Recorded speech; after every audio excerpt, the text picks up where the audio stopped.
Osborne, words cannot express enough gratitude for all your hard work and dedication. Thank you for making Monday evening such a great day to learn and grow forward. You're welcome, Tamara. That means a lot to me that you would share that with me and have such a kind set of words. Stacy, Dr. Osborne, I hope you're doing great. As well, I send you peace, love, happiness, and always a ton of gratitude for everything that you're doing. I'm sharing you out on my social media. Awesome, Stacy. Remember, hashtag save 100 million lives. Those of you who are watching and tuning in, I want you to make sure you're sharing this information with as many people as you feel like would be helped by it. Let's see here.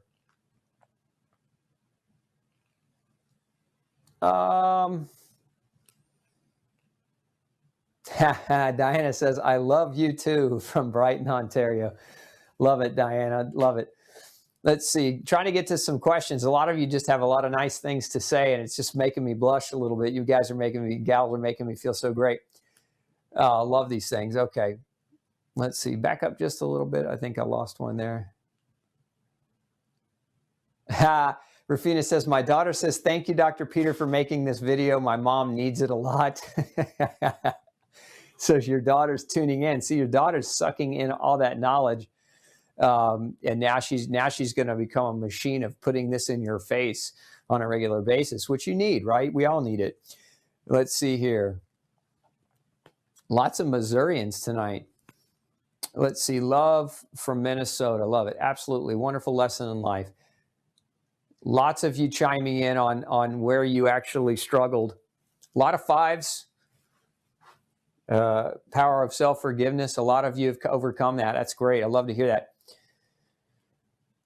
Okay, let's see if we can find some questions. Man, we got a whole just plethora of kind words and nice things.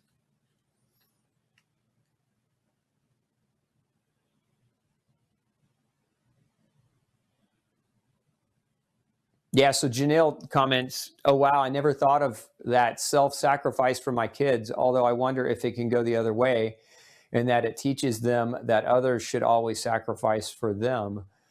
Look, the reality is you don't want your kids to have the attitude, or yourself to have the attitude, that others should sacrifice for you. Now, if you're in a relationship and it's a loving relationship, that other person will want to sacrifice for you, and you will want to sacrifice for them. So I think more than anything else, it's a mutual capacity of self-sacrifice for each other in the sake of that bond, or in the sake of that love. But no partner in this world would ever want you to hurt yourself to help them if they truly love you. And that's really the whole point, is that the society that we're in today is nobody ever talks about that. Everybody always talks about, everybody always talks about helping others, but they don't talk about how helping others under the wrong light can actually be detrimental, not only to yourself, but it can be detrimental to the other person that you're actually helping. And so very, very important. Okay. May says, one of the most important lessons I've learned is you can't please everyone, and I will constantly disappoint myself if I have expectations of others. That's right. That's why we try not to be judgmental, and we try not to judge, although sometimes that's hard too. Okay.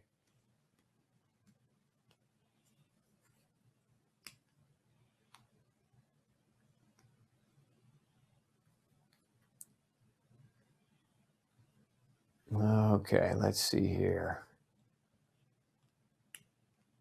Still looking for, we've got so much nice things coming our way, but not a lot of questions. I'm really hoping this goes up later. Shared your video with several people.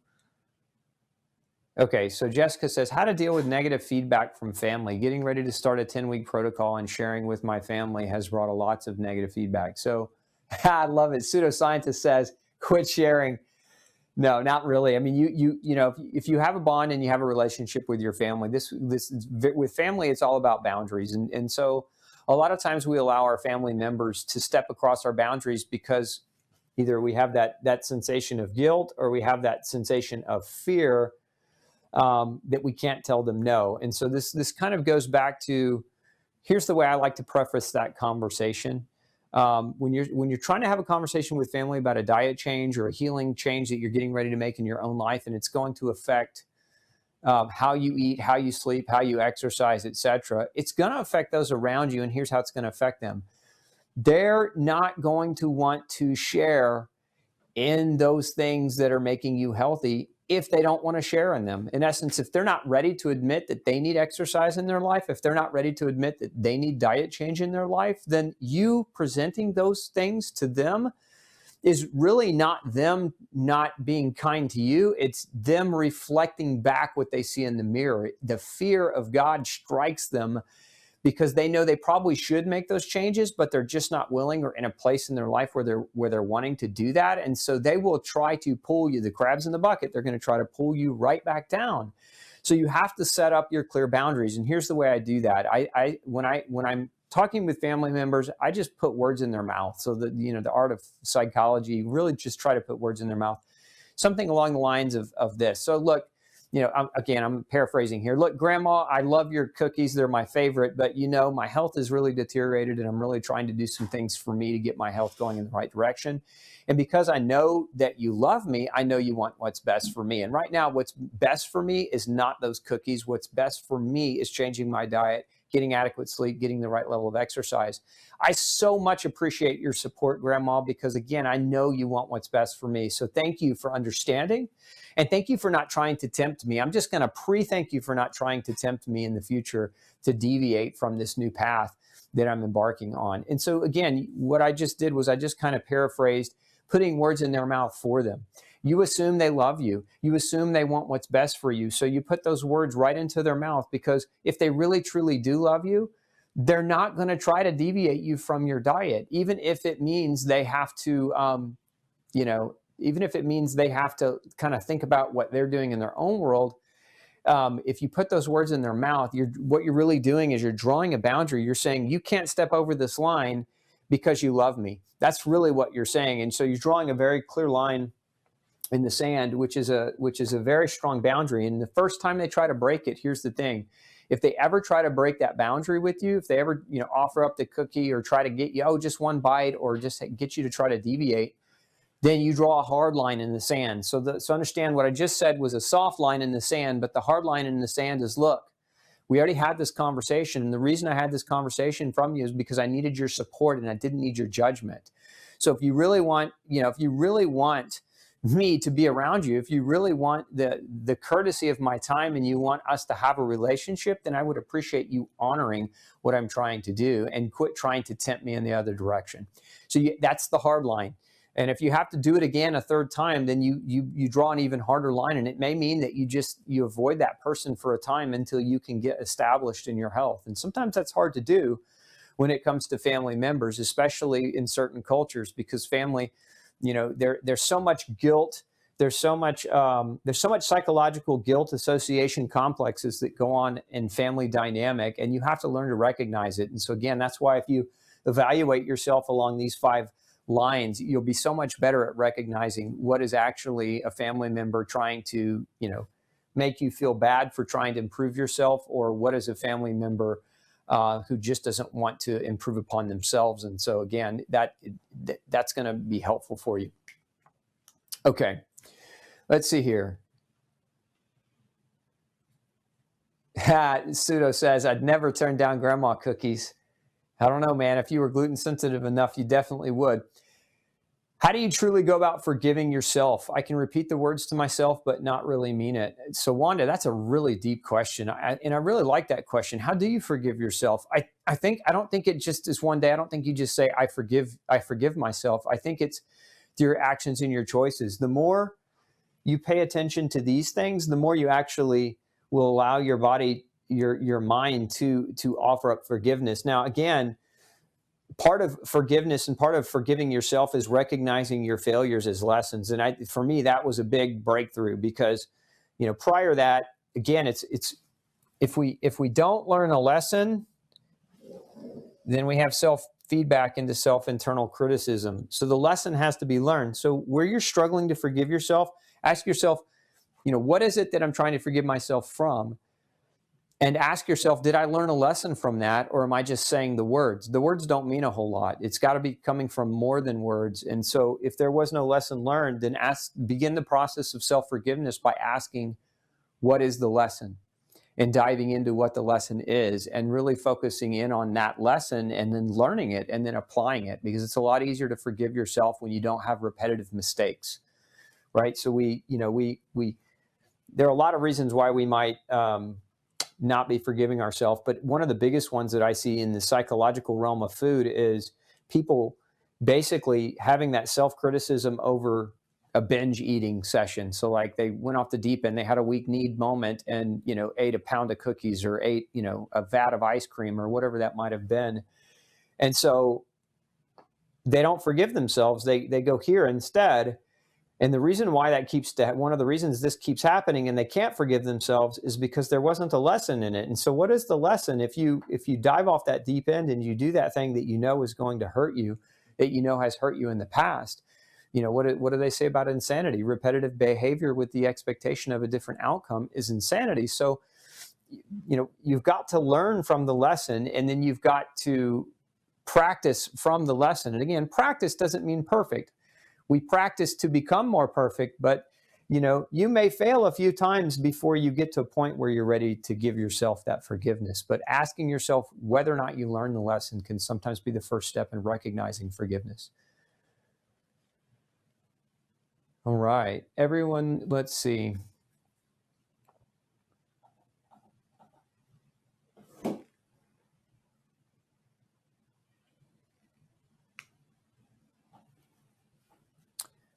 Let's see. Thoughts on TCM. So what do you mean by TCM? There's so many different acronyms. So spell that out for me on what you mean, May, on TCM. Yeah, I love it. Stacy says obstacles are opportunities, happiness, peace, love, compassion, and gratitude. All important. I agree. They have to be in your thoughts. The compassion, the passion, the gratitude, because oftentimes it's our internal thoughts that create and project who we are in the world. And so if our internal thoughts are self-deprecating, then it's going to create this. If our internal thoughts are more self-love oriented, it's going to create a projection, a spiritual projection of who you're capable of being. Oh, traditional Chinese medicine. So question was from May, was traditional Chinese medicine good for liver cleansing? I think was the question. So it can be. So here's the thing, May, traditional Chinese medicine, the bigger question isn't can traditional Chinese medicine help detoxify the liver? The bigger question is, why does the liver need to be detoxified? And so this comes back to behaviors. I always kind of tend to want to start with these 4 behaviors. The way the liver is detoxified is by not being overwhelmed. And so a healthy choices in these 4 categories will lead to a healthy liver outcome, where people have consistent bad choices in these 4 categories, that their liver starts to struggle. And then they have this need periodically to do a detox. And so it's kind of like, a detox is great if you're just trying to start off a massive change in life. But if you're finding yourself having to detox twice a year and using pills and using potions and using herbals and other things, including traditional Chinese medicine, then you're not having the right sets of behaviors during the course of the year, because you're not preventing the need to have to repeat that detox. Again, failures are lessons, and so learn from the lesson. If you are chronically having to detox, that's not me answering exactly the question of does traditional Chinese medicine help with liver detox. There are a number of different things in traditional Chinese medicine that can help, but your behaviors are the most important thing first, and your behavior changes have to come before you consider that detox, because what happens psychologically for most people who are embarking on a detox is what they're really doing is they're cleansing themselves today to give themselves permission tomorrow to basically retoxify themselves. So it has to start with the right self-love from the beginning before you begin any kind of detox. Okay. Freddie says, Freddie versus Jason, that's a name, right?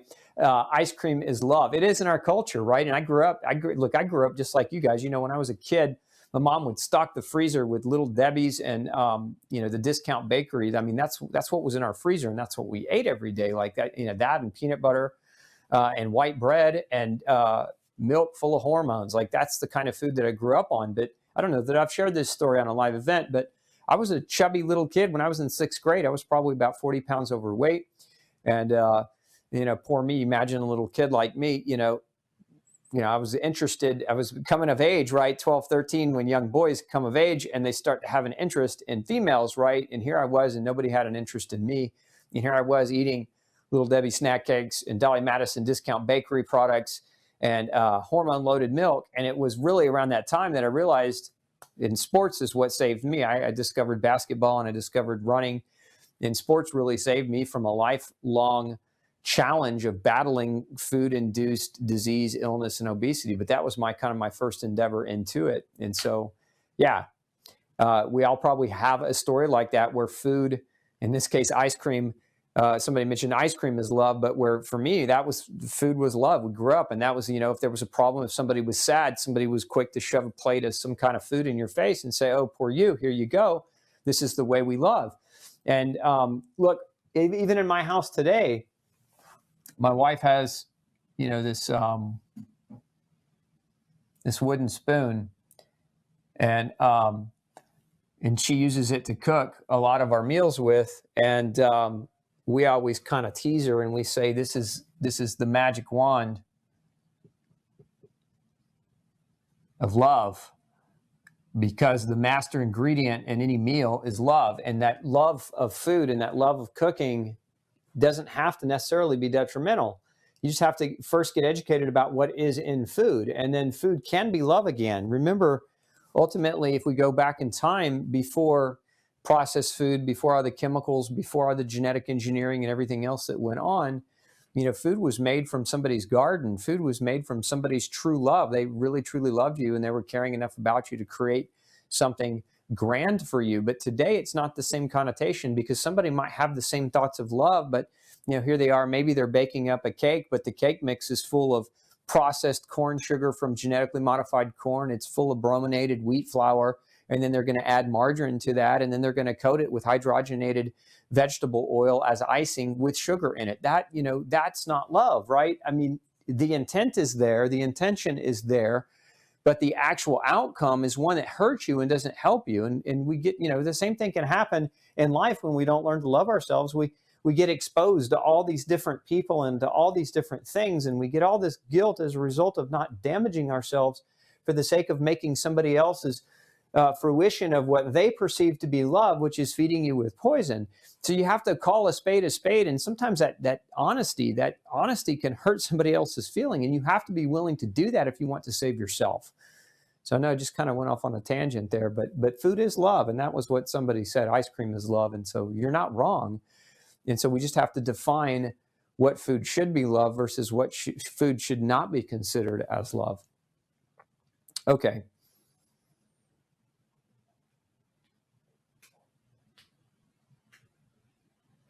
Sandy says, Dr. Osborne, it's so hard to find your people. Most people I find are not on the same page about health. You're right. And it's just like it's hard to find your people in relationships. It's hard to find your spouse. It's just the same thing. I mean, you've probably heard the old cliche, if you have one really true good friend, then you are really a lucky person indeed.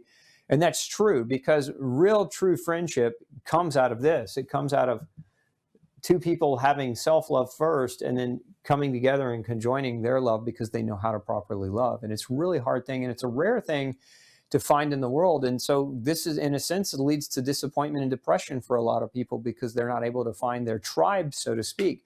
I would encourage any of you looking for a tribe. I mean, first of all, this is our tribe. This is one of our tribes right here every Monday night. This is one of the things that feeds my love to help people get better, and my love to help all of you, in that expression, and all of you coming together every Monday night and answering each other's questions and communicating with each other in the feed. Like, I see that is part of our tribe. And maybe it's not a face-to-face tribe, but sometimes we have to take those relationships where we can get them. And so that's part of why I created a community here. That's part of why we created a community at Gluten Free Society. And so hopefully you'll find some tribe and not diatribe in this community. Now, outside of this community, my advice is, if you're looking for people that have the same type of mindset, start first with people who value this principle right here, this exercise.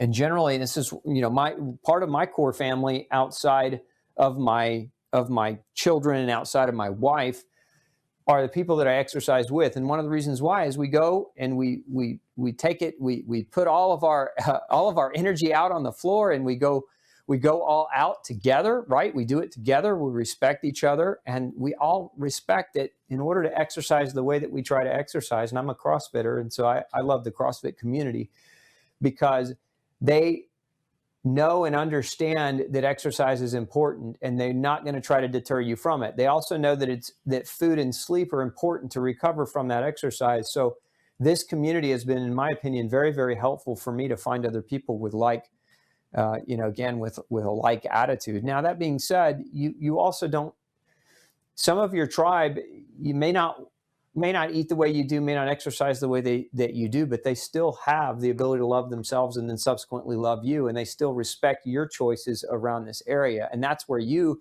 have to also be not non-judgmental of them. You have to respect their ability to make healthy or unhealthy decisions for themselves. Now, you can be honest with them and say, look, I care enough about you that I wish you would eat better, or I care enough about you that I wish you would exercise. You can do those types of things with your friends. But at the end of the day, we're trying to love ourselves and offer that love without judging too many people around us in a negative light, because for the same reason you don't want them to judge you, you don't also want to pass that judgment on them. That's a really fine and hard balance to try to keep. And so finding that tribe is a challenge, but finding a group of people who understand the importance of exercise is one way to go about it in your community, so that you can have actual not social media relationships, but actually interpersonal relationships that can last you a lifetime. Let's see, Linda says, you said that we should be in bed and sleeping by 10 p.m. Does that mean during regular time and daylight savings time, or does it matter? So Linda, what I'm trying to do in that regard is give you kind of an idea of the time frame which is best. And if we can strive for that, then is it ideal? No, but it's that window that's been studied by researchers that says if we're asleep during this time, we're going to get the best bang for our restorative sleep buck. So ideally, when should we go to sleep? And unless you can see at night, unless you have infravision, so to speak, you should be going to bed when the sun goes down. And you should be waking when the sun comes up. That's ideal, but that's not realistic in the world that we live in today. What is realistic is 10 p.m. to 2 a.m., and that does allow you to get those 4 hours of very restorative sleep to overcome chronic illness. Yeah, I like that. Nancy says, give grandma the gluten-free cookie recipes. And that's another strategy. It's something that we did when my kids were younger.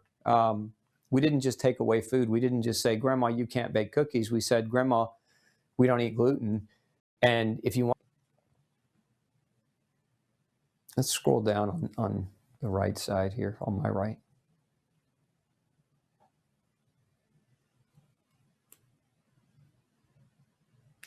Crystal wants to know, have I done videos on heavy metals?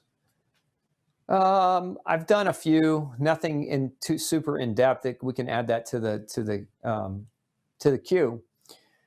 What about loneliness, Linda? Linda says, what about loneliness? Clarify that for me, Linda. Loneliness, loneliness can be a therapeutic thing. And some people, it depends on the kind of person that you are. There's a really good book that many of you might benefit from. It's I can't remember the exact title of it, but I think it's the 4 Love Languages, or the Love Languages book.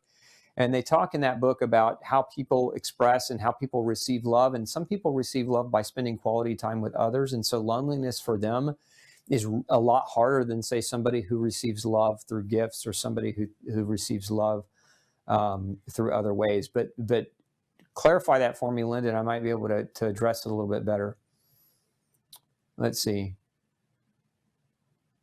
How can we come out of fight or flight? I've been trying for a year.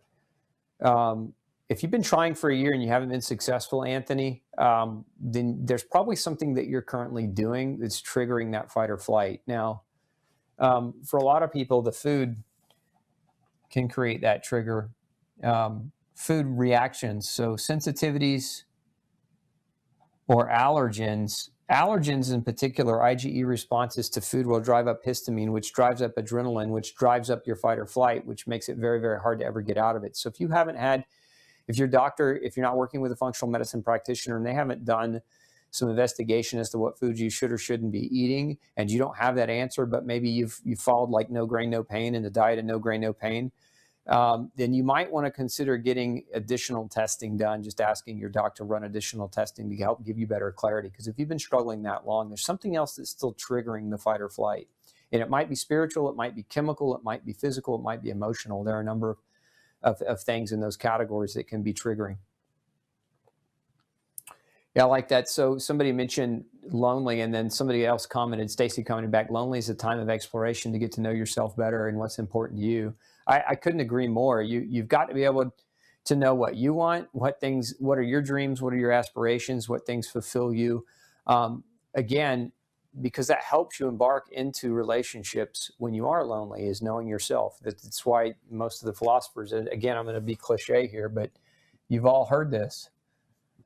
Know thyself, right? And the way that we know thyself, the way as we start is with number one right here, is pay attention to yourself. And part of that means you have to be lonely. Put the phone down, put the book down, put the TV remote down, and just be in your own head. One of my favorite things to get lonely, like if you really want to get lonely really quick, is to use something called a float tank. And most metropolitan areas will have float tank centers.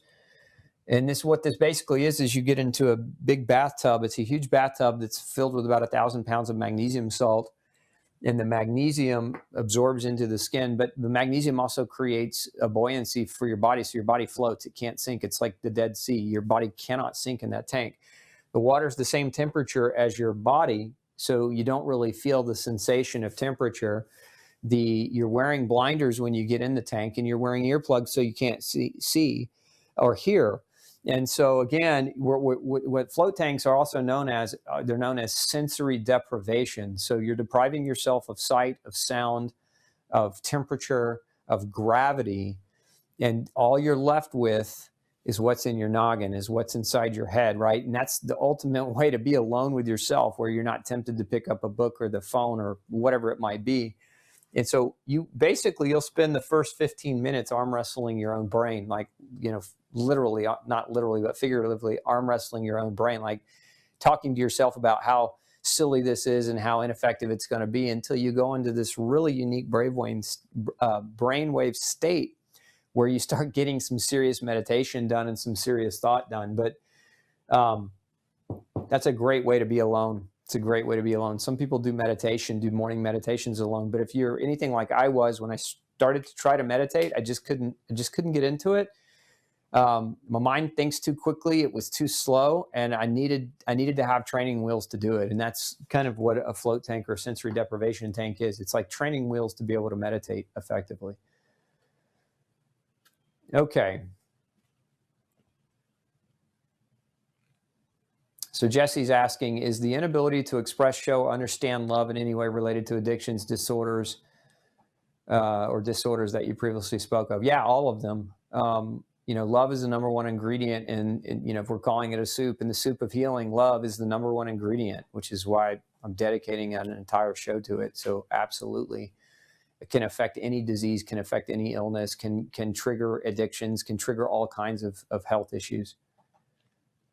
Okay. If I'm gluten intolerant, can I eat it in a flour form? No. If you're gluten intolerant, you're gluten intolerant. Flour form, milled form, doesn't matter. Doesn't matter whether it's organic. Doesn't matter whether it's sprouted. If it's gluten, and your body's going to react to it. Let's see here. Yeah, somebody chimed in. The 5 Love Languages by Gary Chapman. Yeah, that's the book I was referring to. It's a great book. If you haven't read it, it's definitely worth a read.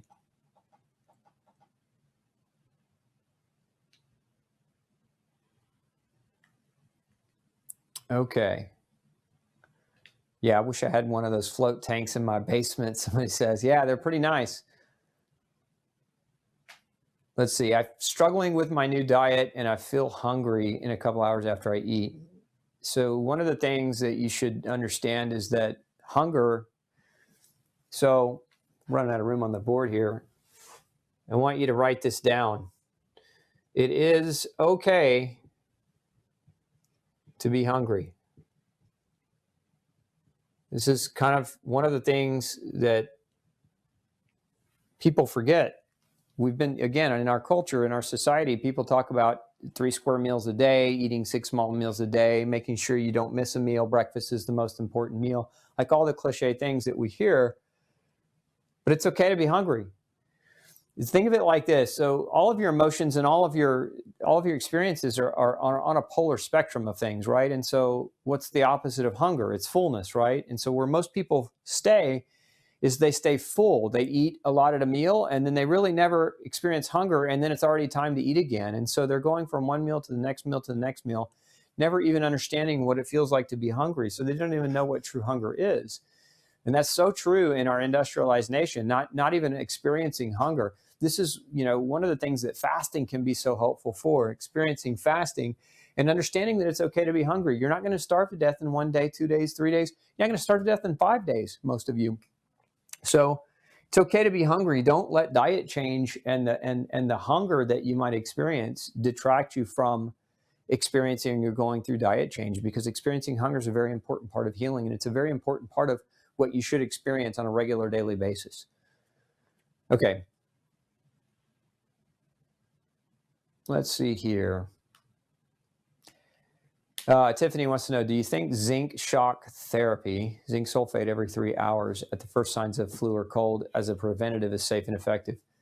Well, I don't think it's dangerous, but I don't think it's as effective. I think, I talked about this last couple of weeks. So actually, we did a video, and maybe we can post the link up to that, but it was like at 17 or 19 minutes into the video. I talked about the most effective strategy for supplementation for colds and flus, first sign of colds and flu.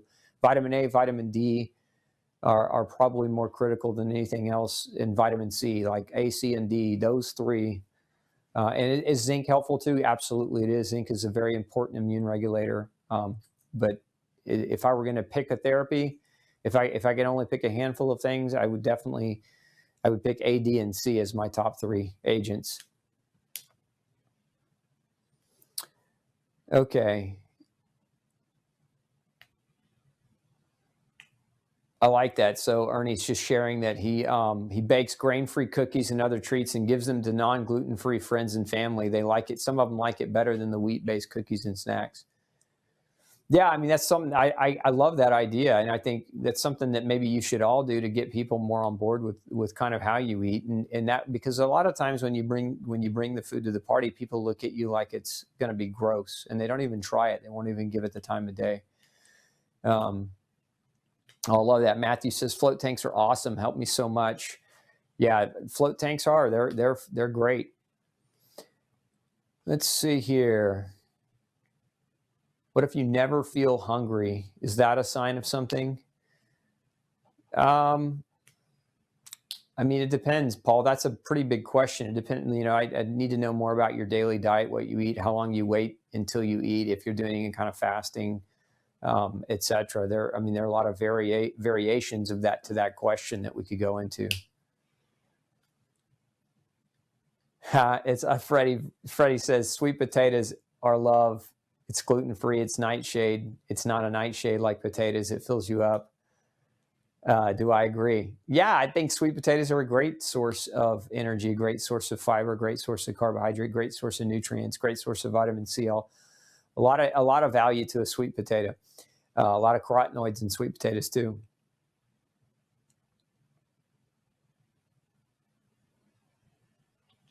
How, in few words full of love, do you think is it possible to convince someone about the health issues that eating grain causes? I know so much bread-hooked people that I would like to help.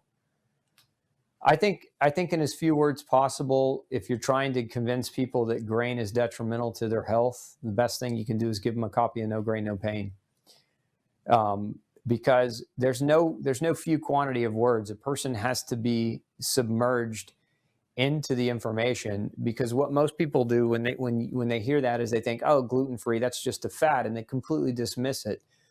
And you're not, it's going to be really, really hard to convince them. A lot of people, if you're trying to convince them, I've done a couple of videos on the detriment of grain, and if you want to look those up, we've done a number of videos that are 7 to 10 minutes long. that talk about some of the fundamental detriments of grain. For example, grain contains gluten, it contains lectins, it contains molds, it contains mycotoxins, it contains an omega-6, omega-3 fatty acid ratio that's very poor. It contains such a high level of carbohydrates that that can create a carbohydrate toxicity issue. And grain contains a number of proteins like serpinins and amylase trypsin inhibitors that shut down digestion. Like, if we really want to just say it fast, we could say all those things.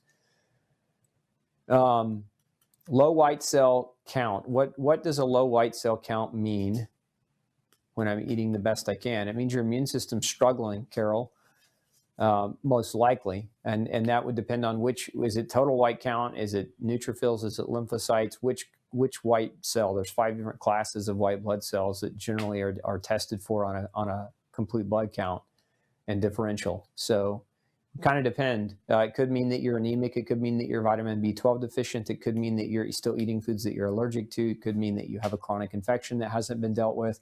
I mean, there's a number of varying things that could mean. Okay. What are the benefits of a flood tank? I don't know, Sandy, you mean a float tank? The float tank itself, the benefits help to shut down. If you're hyper stressed, it helps to slow down cortisol production, and so it helps to bring cortisol production back into balance, which is very important. Cortisol is our stress hormone. It also helps to bring down adrenaline and noradrenaline. So if you're in a chronic state of fight or flight, kind of helps calm and relax you. So those are a couple of really great advantages of doing floating. Okay, it looks like we just ran out of time. We still got questions coming in. So look, tune in next week. We're going to be back next week, same time, 6 p.m. Central Standard Time. Make sure you don't miss a show. Put it on your calendar. If you haven't already, hit the subscribe button. And then once you do that, hit the little bell icon. That'll make sure you get notifications when I go live. Sometimes the emails don't get to you in time. Sometimes the emails get filtered. The powers that be don't like the information we're talking about. We kind of get blocked on a regular basis. So if you want to ensure that you get our message, make sure you subscribe in as many ways as possible. So subscribe to our YouTube channel, subscribe to our Facebook channel. You can also go over to glutenfreesociety.org and subscribe to our newsletter. It's the world's #1 newsletter for gluten sensitivity. So if you want to learn more about the gluten-free, grain-free diet, the No Grain, No Pain program, you can check us out again at glutenfreesociety.org. This is Dr. Osborne saying I love you all and wish you the most wonderful Valentine's Day that you could have. And we'll see you back here next week, same time. Take care. Hey, if you've got a functional medicine or health question that you'd like me to answer for you, make sure you send me an email, glutenology@gmail.com, and we'll do our best to create a video answer just for you. Have a great day.